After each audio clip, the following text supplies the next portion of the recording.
Hello friends, welcome back to my new video. I hope कि आपण समस्ते भलरे थिबे। गरुड़ पुराणरू नहीं शास्त्र कहुଯାଇଛି जे शरीर मृत्यु हुए किंतु आत्मा अमर रुहे। एहार अर्थ मृत्यु पर शरीर नष्ट हो जाए एवं आत्मा जीवित रही थाए, कारण आत्मा अमर अटे।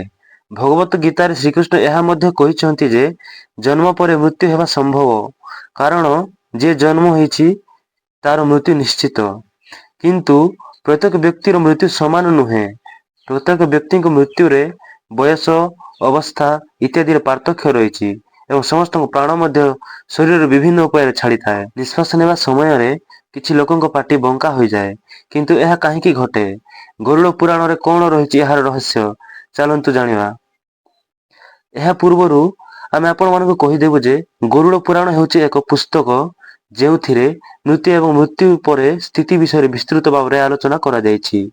ଏଥିରେ ଭଗବାନ ବିଷ୍ଣୁଙ୍କ ଦ୍ୱାରା ପାପ ପୁଣ୍ୟ ପରି କର୍ମ, ସ୍ୱର୍ଗ ନରକ ଅବନତି, ପରିତ୍ରାଣ, ପୁନର୍ଜନ୍ମ ଇତ୍ୟାଦି ବିଷୟରେ ବର୍ଣ୍ଣନା କରିଛନ୍ତି। ତେଣୁ ଏହା ହିନ୍ଦୁ ଧର୍ମର ମହାପୁରାଣରେ ଅନ୍ୟ ଏକ ଗୁରୁତ୍ୱପୂର୍ଣ୍ଣ ପାଠ ଭାବରେ ବିବେଚନା କରାଯାଏ। ତେଣୁ ଏହା ହିନ୍ଦୁ ଧର୍ମର ମହାପୁରାଣରେ ଅନ୍ୟ ଏକ ଗୁରୁତ୍ୱପୂର୍ଣ୍ଣ ପାଠ ଭାବରେ ବିବେଚନା କରାଯାଏ। ଗରୁଡ଼ ପୁରାଣ ଅନୁଯାୟୀ ମୃତ୍ୟୁ ସମୟରେ ଜୀବନ ଛାଡ଼ିବାର ଅବସ୍ଥା ମଧ୍ୟ ସେହି ବ୍ୟକ୍ତିଙ୍କ କାର୍ଯ୍ୟ ଉପରେ ନିର୍ଭର କରେ। ମୃତ୍ୟୁ ସମୟରେ ଯେତେବେଳେ ପ୍ରାଣ ପାଟି ଦେଇ ବାହାରି ଯାଏ, ସେତେବେଳେ ପାଟି ବଙ୍କା ହୋଇଯାଏ, ଯାହା ଅତ୍ୟନ୍ତ ଶୁଭ ବୋଲି ବିବେଚନା କରାଯାଏ।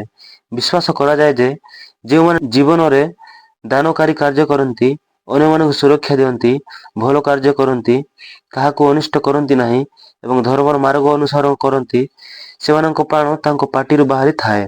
ଏହିପରି ଲୋକମାନଙ୍କର ଆତ୍ମା ଯମଲୋକରେ ପହଞ୍ଚେ ଏବଂ ସେମାନଙ୍କର ଭଲ କାର୍ଯ୍ୟ ହେତୁ ସେମାନଙ୍କୁ ଅଧିକ କଷ୍ଟ ସହିବାକୁ ପଡ଼େ ନାହିଁ। ଗରୁଡ଼ ପୁରାଣଙ୍କ ଅନୁଯାୟୀ କେବଳ ଧାର୍ମିକ ଲୋକଙ୍କ ପ୍ରାଣ ପାଟିରୁ ବାହାରିଥାଏ। ତ फ्रेंड्स, आशा करुच्ची कि आज भिडियोटी आपको भल लगी।